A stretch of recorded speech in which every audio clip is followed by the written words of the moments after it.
ములుగు మండలంలోని ఎంపీ బలరాం నాయక్ స్వగ్రామంలో గ్రామస్తులు ఏర్పాటు చేసిన ఆత్మీయ సన్మాన సభకు ముఖ్య అతిథిగా హాజరైన రాష్ట్ర పంచాయతీరాజ్ గ్రామీణాభివృద్ధి స్త్రీ శిశు సంక్షేమ శాఖ మంత్రివర్యులు డాక్టర్ నరసరి అనసూయ సీతక్క ఈ సందర్భంగా మాట్లాడుతూ గత సంవత్సరాలుగా అధికారంలో లేకపోయినా అప్పటి ప్రభుత్వ పెద్దలు ఎన్ని ప్రలోభాలకు గురిచేసినా మొక్కవన్నే దీక్షతో కాంగ్రెస్ పార్టీని నమ్ముకొని ప్రజల కష్ట సుఖాల్లో పాల్పంచుకున్న నాయకుడు పోరిక బలరాం నాయక్ అని ప్రజల ఆశీస్సులతో మహబాద్ పార్లమెంట్ ఎన్నికల్లో భారీ మెజార్టీతో గెలుపొందడం నిజంగా సంతోషకరమని మనసులో ఎలాంటి కుట్రలు కుతంత్రాలు లేని బోలర్ శంకరుడు మన బలరాముడు అని బలరాం నాయక్ కేంద్ర మంత్రిగా ఉన్నప్పుడే ములుగుకు 100 పడకల ఆసుపత్రి జాతీయ రహదారి వెడల్పు Kasturba model high school sub స్టేషన్లు ఏటూరు నగరం ముల్లకట్ట బ్రిడ్జి నిర్మాణం ఇలా అనేక అభివృద్ధి పనులు చేపట్టారు అని ఇప్పుడు రాష్ట్రంలో కాంగ్రెస్ ప్రభుత్వం ఉంది రాష్ట్రంలో నేను మంత్రిగా కేంద్రంలో ఎంపీగా ఈ నియోజకవర్గ అభివృద్ధికి కృషి చేస్తామని సీతక్క అన్నారు.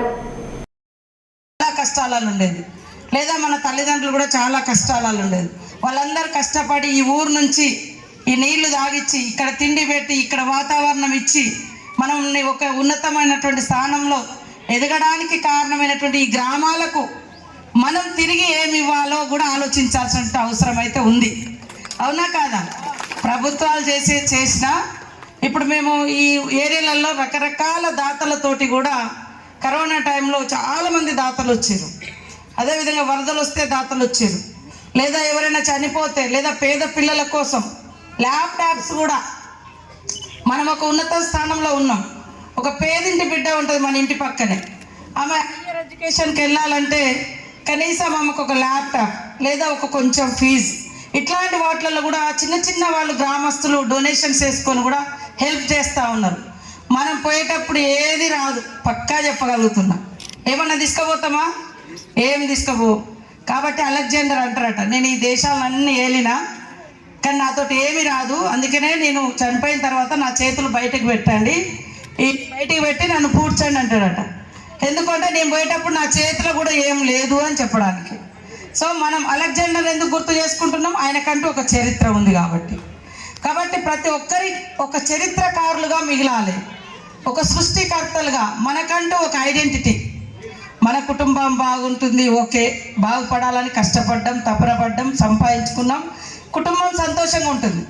కానీ మన పక్కన కూడా కొంచెం చాలామంది కంపెనీలతో ఒప్పందం చేసుకొని కొన్ని గ్రామాలలో ఇప్పుడు మోడల్ బస్ స్టాండ్, మోడల్ మార్కెట్, ములుగులో సరైనటువంటి మార్కెట్ లేదు, ఇవన్నీ కూడా ప్రణాళిక చేస్తున్నాం కొత్తగా కలెక్టర్ని తీసుకొచ్చి.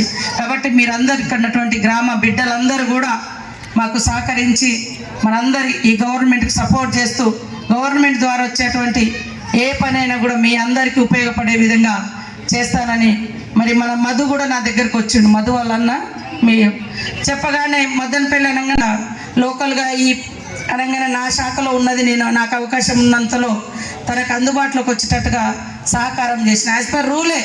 కానీ మన ప్రాంతం వాళ్ళు అనగానే ఎవరికైనా ప్రాంతం ప్రీతి ఉంటుంది, అభిమానం ఉంటుంది.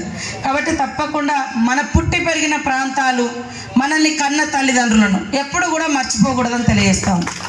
ఇవాళ ఎంత గొప్ప గొప్ప ఉద్యోగాలలో ఉన్నా తల్లిదండ్రులను అనాథలుగా పెట్టకూడదు. ఈరోజు నువ్వు గొప్ప స్థానంలో ఉండడానికి కారణం నిన్ను కన్ని పెంచిన తల్లిదండ్రులు.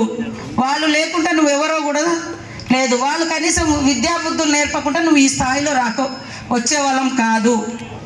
కాబట్టి తల్లిదండ్రులను కాపాడుకోవాలి, ఉన్న ఊరిని కాపాడుకోవాలి. ఉన్న ఊర్లో నేను చూస్తా ఉన్నా కొంతమంది చనిపోతే సరే దురదృష్టవశాత్తు ఎక్కడో దానం చేస్తారు, పడేస్తారు.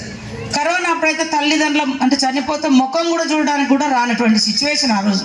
అంటే పరిస్థితులు అంత భయంకరంగా వేదిక మీదకి ఆహ్వానిస్తున్నాం. ఇప్పుడు మన మోహన్ పైన ఒక పాటను పాడవలసిందిగా I invite Mohan Singh song. Mohan Singh